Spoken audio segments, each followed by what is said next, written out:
कि कल डीजे पर क्या सुप्रीम कोर्ट की रूलिंग बंद हो गई थी।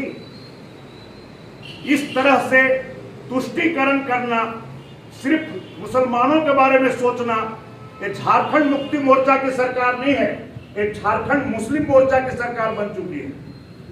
गौ हत्या होता है, हम लोग सूचना देते हैं, उस पर कोई कार्रवाई नहीं होती है।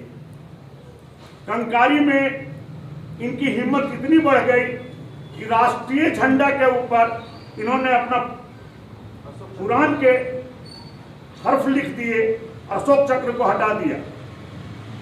और उसके बाद भी प्रशासन, इतना वीडियो वायरल हुआ, इतना चारों तरफ उनको रिपोर्टिंग हुई, लेकिन अभी तक ना तो कोई जांच हुआ है, ना कोई गिरफ्तारी हुई है।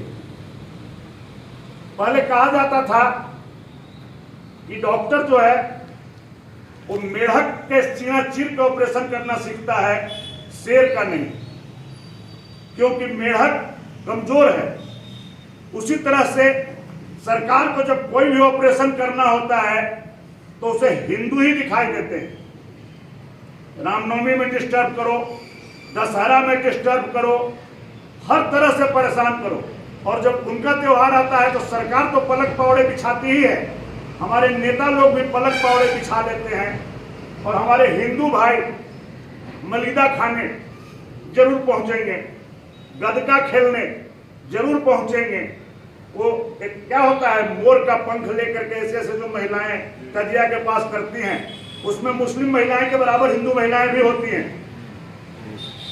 आप लोग को शायद मालूम नहीं होगा, छठ व्रत होता है ना हमारे यहाँ, उसमें न तो हिंदू का व्रत है, न मुस्लिम का, न किसी का, सूर्य भगवान का पूजा होता है।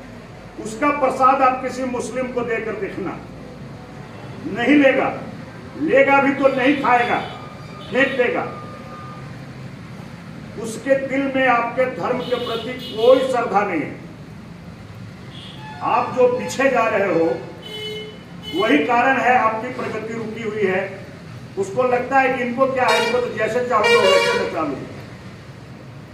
अभी कुछ दिन से हिंदुओं में एकता आ गई।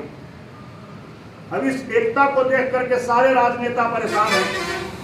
तो हिंदुओं की एकता तोड़ने के लिए तरह तरह के हथकंडे अपनाए जा रहे हैं। कुछ जातियों को समझा दिया जा रहा है कि तुम तो हिंदू हो ही नहीं। हमारे ही अपने, जिनको महात्मा गांधी ने हरिजन कहा था, हरिजन का मतलब क्या होता है, भगवान के आदमी, हरि का जन, आज उनको भीमसेना बना करके भड़काया जा रहा है और उनको हिंदुओं के खिलाफ खड़ा किया जा रहा है। चारों तरफ एक माहौल आपके खिलाफ बन रहा है और आप हैं कि आपकी नींद टूटती ही नहीं। अब अगर आप उनके हर त्योहार में उनके साथ गदका खेलेंगे, मलीदा खाने जाएंगे, ईद में आप उनके साथ बैठ करके रोजा खोलेंगे, तो निश्चित तौर पर उनको ये नहीं लग रहा है कि आप भाईचारा निभा रहे हैं। उनको तो ये लगता है कि आप उनको खुश करने के लिए आ रहे हैं, या तो आप डर के आ रहे हैं। जोगी जी से पत्रकार ने पूछा कि आप इस्लाम का कितना आदर करते हैं। उन्होंने कहा कि मैं इस्लाम का उतना ही आदर करता हूं जितना एक मुसलमान हमारे धर्म का आदर करता है। हमारे धर्म से महान इस दुनिया में कोई धर्म नहीं है। हमारे मंदिरों से आवाज क्या निकलती है, विश्व का कल्याण हो, सर्वे भवन्तु सुखिनः, सर्वे सन्तु निरामयः। उनके यहाँ क्या लिखा है, कुरान के हर्फ में लिखा है कि जो खुदा को नहीं मानता वो काफिर है, और जो काफिर है उसे जिंदा रहने का कोई हक नहीं है। तो जब उनकी किताब ही आपकी हत्या करने के लिए उन्हें उकसा रहा है, तो आप किस किताब को पढ़ रहे हैं? आपकी भी किताब है ना, गीता पढ़ा आपने? श्री कृष्ण भगवान ने गीता में क्या कहा कि धर्म की रक्षा के लिए पापियों का वध करने में कोई पाप नहीं है। हम सेना में रह चुके हैं। पाकिस्तान सेना के व्यक्ति जो आते थे हमसे लड़ने, उनसे मेरी कोई दुश्मनी नहीं थी, कोई झगड़ा झंझट नहीं हुआ था, न उन्होंने मुझे गाली दिया था, न मैंने उन्हें गाली दिया था। लेकिन मुझे पता था कि वो भी अपनी मातृभूमि की रक्षा के लिए खड़े हैं और मैं भी अपनी मातृभूमि की रक्षा के लिए खड़ा हूं। अगर वो मेरी मातृभूमि पर अपना पैर रख देंगे तो हमारी मातृभूमि मलिन हो जाएगी, इसीलिए उससे पहले हम उन्हें गोली मार देते हैं। आपको भी एक सैनिक के रूप में तैयार होना है। मैं ये नहीं कहता हूं कि आप जाइए और झगड़ा झंझट करने लगिए कि मैं बजरंग दल का आदमी हूं, लेकिन एक कुरुक्षेत्र का लाइन है, रामधारी सिंह दिनकर ने लिखा है कि क्षमा दया तप त्याग मनोबल सबका लिया सहारा, पर नर व्याघ्र दुर्योधन कहो कहां कब तुमसे हारा। क्षमाशील हो शत्रु समक्ष तुम हुए विनीत कितना ही, दुष्ट कौरवों ने तुमको कायर समझा उतना ही। हम लोग शुरू से अच्छे लोग हैं, इसमें कहीं कोई शक नहीं है। 1947 में धर्म के नाम पर ही देश का बंटवारा हुआ था। होना क्या चाहिए था? जितने मुस्लिम थे, क्योंकि उन्होंने अपने धर्म के नाम पर देश मांग लिया था, तो उन्हें पाकिस्तान चला जाना चाहिए था। चला जाना चाहिए था कि नहीं जी? लेकिन वो यहां रह गए और हमने उन्हें रहने दिया। हमारे पूर्वज इतने अच्छे थे कि उन्होंने इन्हें जबरदस्ती नहीं भेजा। प्रेमचंद को जिन पुराने लोगों ने पढ़ा होगा, अलगू चौधरी और जुमन मियां वाला देश है, जहां दोनों में अंतर होता ही नहीं था। लेकिन जब तुमने अंतर करना शुरू कर दिया, जब हमें दिख रहा है कि तुम हमारे त्योहारों का, हमारे धर्म का, हमारे मंदिरों का कोई कद्र नहीं कर रहे हो। आज आप लोगों ने सुना होगा, अभी काशी विश्वनाथ में एक बावड़ी मतलब कुआं था। उस कुआं के अंदर विधर्मियों ने हमारे काशी विश्वनाथ के शिवलिंग को डाल दिया था और उसके ऊपर गुंबद खड़ा करके उसको ज्ञान बापी मस्जिद नाम दे दिया था। अब आप देखिए, ज्ञान बापी, ज्ञान शब्द भी हिंदी का, वापी शब्द भी हिंदी का, ये उर्दू का शब्द तो हो ही नहीं सकता। तो ये हमारी मस्जिद को ही जबरदस्ती उन्होंने, हमारी मंदिर को जबरदस्ती उन्होंने मस्जिद बना दिया था। आज जब वो शिवलिंग मिल गया उस कुएं के अंदर से, तो बोलते फवारा है।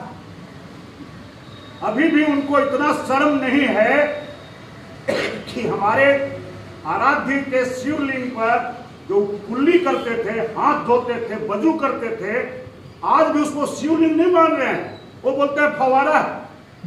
कोर्ट ने उसका कार्बन डेटिंग करवाया और ये क्लियर हो गया कि वो फवारा नहीं है। जिस समय का बना हुआ है, उस समय न बिजली थी न झरना था, तो फवारा किस बात का था?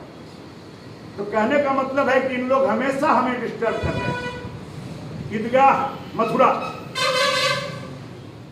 वो ईदगाह नहीं था, वो श्री कृष्ण भगवान की जन्मभूमि था, लेकिन उसको भी इन लोगों ने ईदगाह बना दिया।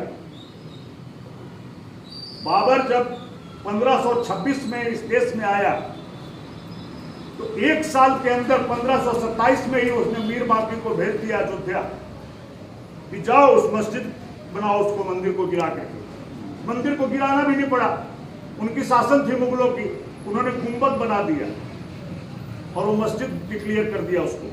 लेकिन वो आज राम जन्मभूमि हमारी मुक्त हो गई है और हमें वापस उस राम जन्मभूमि में मंदिर बन रहा है।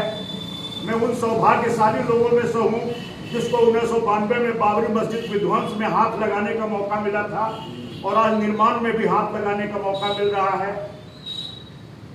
अभी ये कुछ बातें ऐसी थी जो आपको बताना जरूरी था।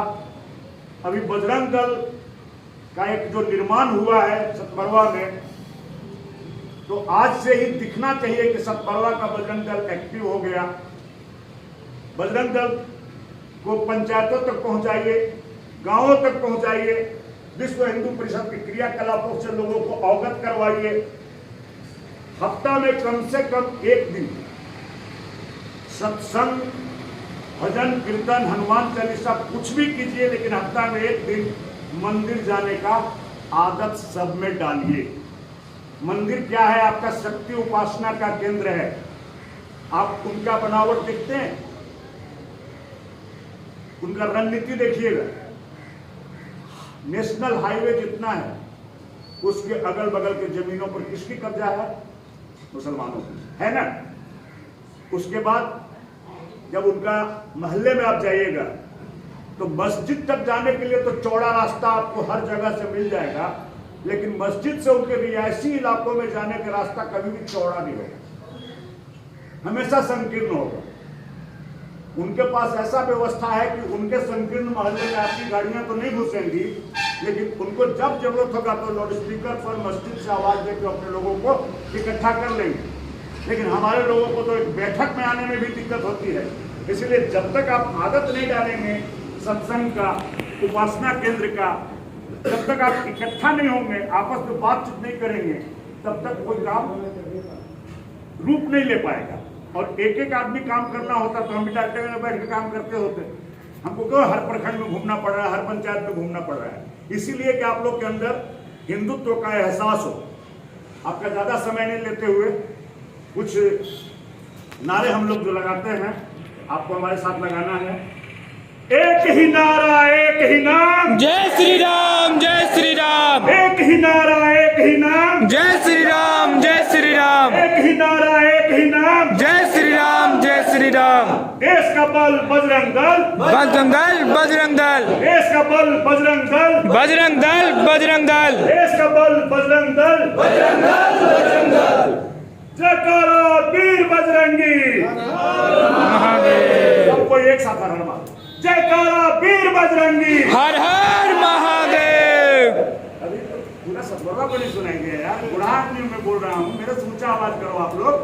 जयकारा वीर बजरंगी। हर हर महादेव। जयकारा वीर बजरंगी। हर हर महादेव। भारत माता की जय। भारत माता की जय।